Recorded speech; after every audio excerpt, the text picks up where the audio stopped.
So I've been watching these like weird videos on YouTube of these all of these people calling out some sort of reseller drama that's happening, but no one will kind of say what's actually happening, and or just trying to get a video out of it. And like, come on, guys, like this. Do you know what, the reselling community lately has just been so cringe? It's unbelievable. People like, you know, arguing with each other over just like point. Some people posting videos saying, oh, "I'm going to knock this person out of boots." So like, come on, guys, for yourselves, yeah. You've got between 5 and 10,000 subscribers, possibly, if you're lucky, and you know you're not that special. It's just like, I don't know why you think that people want to sit there and watch this cringe drama. It means nothing to anybody. You know, I what are you guys doing, right? I remember years ago, people used to just make reselling content. They used to put their videos up. We'd talk about reselling, and everyone would just kind of, you know, get on with it, right? There was no false pretenses that we were all part of this big buddy family or anything like that. You know, there was no like parasocial relationships where everybody felt like they had to know each other and all of this weird stuff. I've been part of this reseller community for a really long time. I was in the Nick and Andrea Hills lives 10, you know, well, maybe not as long as 10 years ago, but nearly 10 years ago. So here's lives, you know, Pete, when he was the vinegar jar, was in there all those years. We never used to get all of this stuff happening. And do you know what, guys, right? This all goes back to YouTubers ruining reselling. Since the dawn of COVID, since the dawn of the big boom of people getting into reselling, right? There's been a huge influx of just, the only thing I can say is just children entering into the space, right? You've got people infighting and arguing over petty bullshit that no one cares about. You've got people, you know, trying to pretend that, oh, you know, this is the way, you know, it's just ego fueled bullshit, guys. You know, I just try and keep myself to myself. I don't really kind of get involved. You won't see me going into any of these meetups or, you know, the eBay Roadshow or any of this bullshit where you got to pay like a couple of £100 to just go and stand there and listen to some guy that works for eBay, that's never even sold anything in his life, tell you how to sell stuff online. Um, you know, and you know, even I tried to keep myself to myself so much, right, that I even tried to make a series of YouTubers ruining, or not, the YouTubers ruining reselling, right? That was supposed to be a 3-part video, guys, right? And do you know why I never posted part 3? It was because everybody who hasn't even ever spoken to me before jumped onto my subject that I was talking about, completely peaked it and blew it out. And now, if I post the 3rd part, it's just kind of going to kind of look irrelevant and like I'm just trying to hang on to an old subject, right? And you know, that was my subject to begin with. I still got a part 3. I even filmed it and everything, but I just don't want to post it now because, you know, the time has kind of gone on for too long. And you know, it's funny that people within the reselling community will happily kind of, you know, jump onto a trend, or you know, a trending video, or you know, do a whole live stream about it, but not involve the person that brought the subject up in the first place. Anyway, now props to Chris, by the way, who was the only person that actually reached out of all of the people that made a video about this. Chris was the only one that actually reached out and invited you onto the podcast. So I really appreciate that, Chris. That was really nice of you. And you know, me and Chris do go back a few years. We've known each other for quite a long time. I've actually been on his podcast before.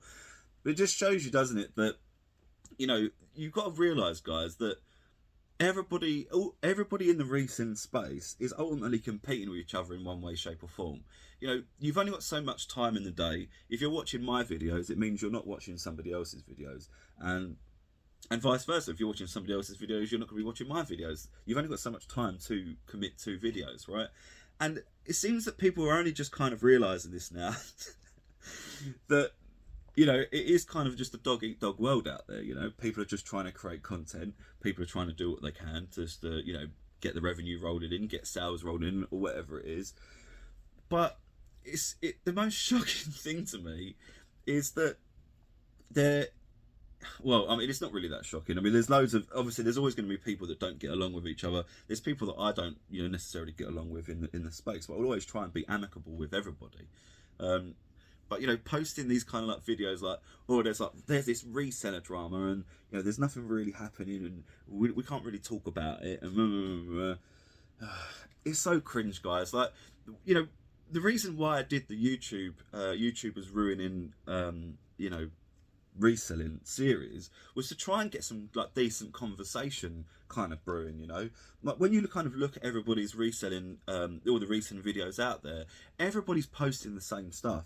Everybody's doing, you know, they walk around the boot sales, this is what I sold, this is the day in the life of a reseller, and it's just, you know, everybody's kind of just doing the same old thing. So what I tried to do was try and bring out some talking points, and that's what I'm going to continue to do as well. Continue bringing out talking points that people can talk about, can, you know, riff off of, and, you know, disagree with me, agree with me, you know, whatever it might be. I don't really care if you agree with me or disagree with me. I just thought it would be a really interesting topic to put out there. Part 3 is actually about how YouTube content is essential in 2025. But, you know, like I said, I don't really feel comfortable putting that video out now because the topic's kind of been hijacked. It peaked, like, by the time I could even, you know, hit episode, you know, even episode 2 kind of came out, and people kind of bored of the subject. So, you know, what can you even say to this sort of stuff, guys? The thing that's kind of, that's come out, that is the most cringe thing, is that I heard that people are paying to be part of a group or something. Like, this is kind of what I've been joking about over the last maybe year or two, is that I've got my eye on someone who I'm pretty sure is going to be launching a course pretty soon. on doing a reselling course. Oh, this is how you do it. You can pay me this much a month and I'll teach you how to become a reseller. I guarantee this is coming. If it happens, then I will call it out because I think it's just completely cringe. You shouldn't be selling courses to teach people how to resell, because you're obviously not that good at it yourself, you know. Because if you were, you wouldn't be, you'd have like a massive warehouse somewhere, and you don't. So yeah, you know, it's just, come on guys, let's just stop being cringe. Let's just try and put some more like thought-provoking content out there, you know. Like there's been like 4 videos that I've seen so far, all talking about this cringe like infighting thing that may or may not have happened at Nick and Andrea Hills's meetup, or may have happened in this group that people are paying to be a part of. Oh, for fuck's sake, man! You just, well, that's kind of it, really. There's not really much more that we can really say about this. I'm going to try and put out more thought-provoking content in the future. We're going to talk about stuff that people can really get their teeth into, you know, like real topics, guys. I don't give a shit if someone turned up at some fucking meet-up and wasn't liked by this group over there. Who really cares about this stuff? We're all grown adults, and this is the problem that's happened since the dawn of the COVID era, right? Since the influx of people that have come in since COVID, you've got a massive just group of people that are just seem emotionally immature, you know. If you're a 50-year-old guy and you're, you know, or a 40-year-old guy or a 30-year-old guy or anything above the age of like 25, you shouldn't be doing this sort of stuff. Like, grow the fuck up, man. Put some big boy pants on, get on with your job, make a video about a thought-provoking subject, if you can think of a thought-provoking subject, you know. I think the reason why the YouTubers ruining reselling series did so well is because it was thought-provoking. There was people on both sides that agreed with both sides. You know, there was people that disagreed, people that agreed. There was people in the middle as well, and that is healthy conversation, guys. Whether you think I was, you know, well, ultimately you can't say whether I was right or wrong in that video because I never got the chance to put out part 3. So, you know, thought-provoking subjects, guys, is what we really should be putting out there. I think, you know, that's what people really want to see as well. People will actually watch to the end as well. You know, that video, it was a 30-minute video, and it was over a third of people watched to the end. So I thought that was really good.